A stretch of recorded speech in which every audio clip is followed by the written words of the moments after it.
আমি ওসমান হাদি আবারও বলি, আমি যেটা বলি ইনশাআল্লাহ আমি এটা করার জন্য বলি। আমার ঢাকা হাটের প্রত্যেকটা প্রার্থীকে জিজ্ঞেস করেন আপনার বৈধ ইনকাম কি। বিএনপি বলি, জামাত ইসলামী বলি, যারাই আগামী 5 বছর ক্ষমতায় থাকবে তারা কিছু। ইনকিলাব মঞ্চের প্রতিষ্ঠাতা উসমান হাদি হত্যাকাণ্ডের প্রধান আসামি ফয়সাল ভারতে গ্রেপ্তার হওয়ার পর এই ঘটনা এখন নতুন মোড় নিয়েছে। মামলার তদন্ত যত এগোচ্ছে ততই উসমান হাদির ঘনিষ্ঠ সহচর এবং ডাকসু নেত্রী ফাতিমা তাসনিম জুমার ভূমিকা নিয়ে নানা প্রশ্ন ও গুঞ্জন জোরালো হচ্ছে। আমি যদি কোনো কিছু করতাম অফকোর্স আমি ভয় পেতাম, আমি কিছু করিনি তাই আমি ভয় পাচ্ছি না। এই কিংবা জাবের ভাইকে যদি কোনোভাবে ফাঁসিয়ে বা উসমানের সাথে থাকা এই জুমা কি কেবলই একজন সাক্ষী, নাকি এই হত্যাকাণ্ডের পেছনে তার কোনো গভীর যোগসূত্র রয়েছে, সেই প্রশ্ন এখন চারিদিকে ঘুরপাক খাচ্ছে। সাধারণ মানুষ এবং সামাজিক যোগাযোগ মাধ্যমে এই হত্যাকাণ্ড নিয়ে যে বিশ্লেষণ চলছে তাতে জুমার নাম বারবার সামনে আসা এখন বড় ধরনের আলোচনার বিষয়।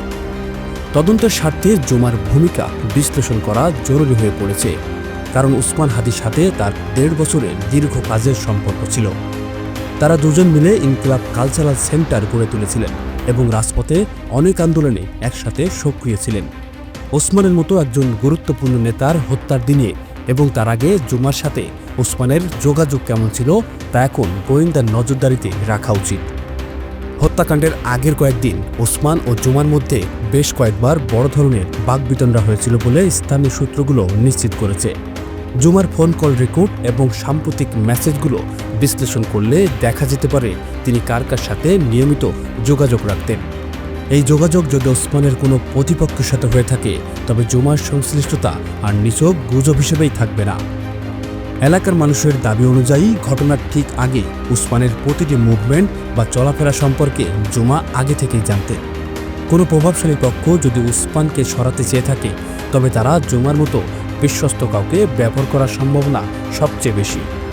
সাধারণ মানুষ কেন জুমার দিকে আঙুল তুলছে তার পেছনে অন্যতম বড় কারণটি হলো ঘটনার ঠিক পরেই তার রহস্যময় আচরণ। হত্যাকাণ্ডের সময় তিনি যেখানে ছিলেন এবং পরবর্তীতে তার দেওয়া জবানবন্দিতে অনেক অসঙ্গতি পাওয়া গেছে বলে গুঞ্জন রয়েছে। সম্প্রতি ভারতে হাদি হত্যাকাণ্ডের মূল আসামি ধরা পড়ার পরপরই তার ফেসবুক প্রোফাইল হঠাৎ করে হ্যাক বা উধাও হয়ে যাওয়া এই রহস্যকে আরও ঘনীভূত করেছে। অনেকেই দাবি করছে তদন্ত শুরুর ঠিক আগ মুহূর্তে ডিজিটাল সব তথ্য মুছে ফেলার একটি বড় আলামত হতে পারে। মূল আসামি ফয়সাল গ্রেপ্তার হওয়ার পর কানাঘোষা শুরু হয়েছে যে এই হত্যাকাণ্ডের পেছনে শুধু ফয়সাল একাই নয়, বরং কোনো সূক্ষ্ম পরিকল্পনা থাকতে পারে। যদি তদন্ত সঠিক ও নিরপেক্ষ হয় তবে বেরিয়ে আসবে ওসমানের গতিবিধি বা তার অবস্থান সম্পর্কে খুনিরা আগে থেকে জানতেন কিনা। জুমার মতো ঘনিষ্ঠ কেউ যদি কোনোভাবে তথ্য দিয়ে বা পরোক্ষভাবে প্রভাবিত হয়ে থাকে তবে সেই সত্য বেরিয়ে আসা সময়ের দাবি। জুমার বিরুদ্ধে ওঠা এসব অভিযোগ নিয়ে তিনি নিজে অবশ্য বেশ আত্মবিশ্বাসী। আমি যদি কোনো কিছু করতাম অফকোর্স আমি ভয় পেতাম, আমি কিছু করিনি তাই আমি ভয় পাচ্ছি না। এই কিংবা জাবের ভাইকে যদি কোনোভাবে ফাঁসিয়ে বা ইনকিলাব মঞ্চকে যদি কোনোভাবে তিনি পরিষ্কার করে জানিয়েছেন যে মিথ্যা কোনো অভিযোগকে তিনি ভয় পান না এবং প্রয়োজনে তাকে গ্রেপ্তার করে জিজ্ঞাসাবাদ করা হলেও তিনি রাজি। আমি প্রশাসনকে অনুরোধ জানাই তারা যাতে আমাকে গ্রেপ্তার করে। তার দাবি অনুযায়ী ইনকিলাব মঞ্চকে থামিয়ে দেওয়ার জন্য বা বিচার বাধাগ্রস্ত করতেই তাকে এই মামলার সাথে জড়ানোর চেষ্টা করা হতে পারে। এই হত্যাকাণ্ডের পেছনে প্রভাবশালী কোনো মহলের হাত আছে কিনা সেটিও এখন বড় প্রশ্ন, কারণ নির্বাচনের তফসিল ঘোষণার দিন ঢাকার রাজপথে এমন হত্যাকাণ্ড সাধারণ বিষয় নয়। ওসমানের উত্থানে যারা ঈর্ষান্বিত ছিল বা যাদের স্বার্থে আঘাত লেগেছিল তারা জুমার মতো ঘনিষ্ঠ কাউকে ব্যবহার করেছে কিনা তা খতিয়ে দেখতে হবে। জুমার নিজের বক্তব্য অনুযায়ী সত্য কখনো চাপা থাকে না এবং একদিন তার সামনে আসবে। তিনি সরাসরি বলেছেন যে তাকে রিমান্ডে নেওয়া বা জিজ্ঞাসাবাদের মাধ্যমে যদি প্রকৃত খুনিদের মুখোশ উন্মোচন হয় তবে তিনি তাতে পিছপা হবেন না। তবে সামাজিক যোগাযোগ মাধ্যমে তাকে ঘিরে যে ধরনের আওয়াজ উঠছে তা তদন্তকে প্রভাবিত করছে কিনা সেটিও দেখার বিষয়। পুলিশ যদি জুমার ডিজিটাল ফুটপ্রিন্ট, কল রেকর্ড এবং ঘটনার সময়কার অবস্থান নিখুঁতভাবে যাচাই করতে পারে তবে অনেক অমীমাংসিত প্রশ্নের উত্তর মিলবে। ওসমান হাদির ঘনিষ্ঠ সার্কেলের আর কে কে এই চক্রান্তের খবর জানত বা কারা খুনিদের পালিয়ে যেতে সাহায্য করেছে তা বের করা জরুরি। জুমার নাম যেহেতু বারবার আসছে তাই তাকে বাদ দিয়ে পূর্ণাঙ্গ তদন্ত সম্পন্ন করা অসম্ভব হয়ে দাঁড়িয়েছে।